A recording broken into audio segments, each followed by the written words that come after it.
Jeremy is a director of video production at Branding 561, and Jeremy has gone mega viral. Jeremy, how many mega viral videos do you have? Yeah, I had one do 27.2 million. I had one do 9.8.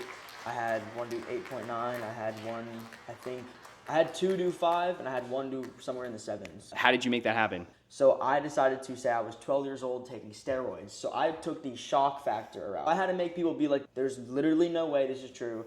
I need to comment and tell him how stupid he is. And then that just led to so many people seeing the videos.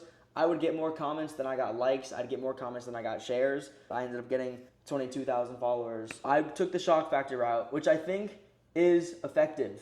I think something like a real estate thing, the shock factor would be more effective because it's like, it's actually this easy to do this, or it's actually this easy to buy this. Okay. That's the shock factor right there. No way this is true. Then they're commenting, then they're following. I think the shock factor for something like trying to sell something would be even smarter. I think a lot of people are going to take that to heart and say, wow, maybe I need to do more controversial content, ruffle some feathers, do unpopular opinion type videos. But is there skill involved in that? What skill do you have that allowed you to take that shock factor type of content and go mega viral multiple times? I would say a lot of people would say that it doesn't take any skill, but I think it does, and I think it's creativity because I had to come up with that. So that was a creative intuition right there, and then coming up with the captions, the hooks on the screen, 12-year-old blasting steroids, 12-year-old not natty, like all those, like it is creative to come up with that idea. Obviously, come up with the idea once, and then you're just like, okay, how do I like change it for the next video? But it's the same idea, same concept.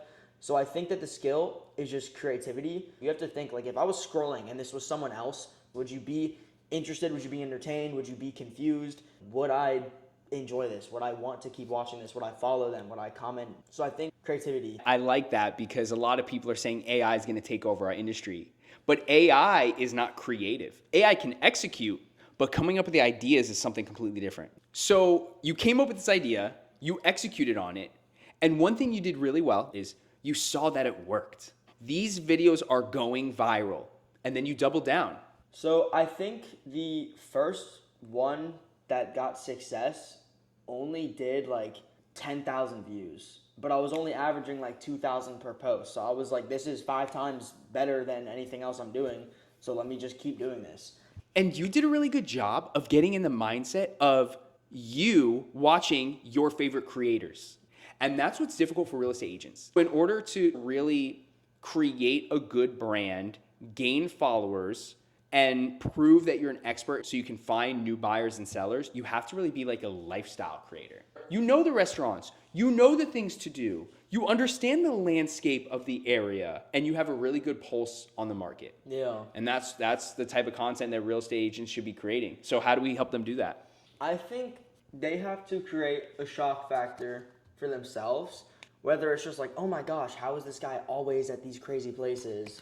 Yes. Or like, oh my gosh, they just said that it's actually that simple to do this. I thought it was that hard to do. So I think just shocking the person who's going to be viewing the piece of content.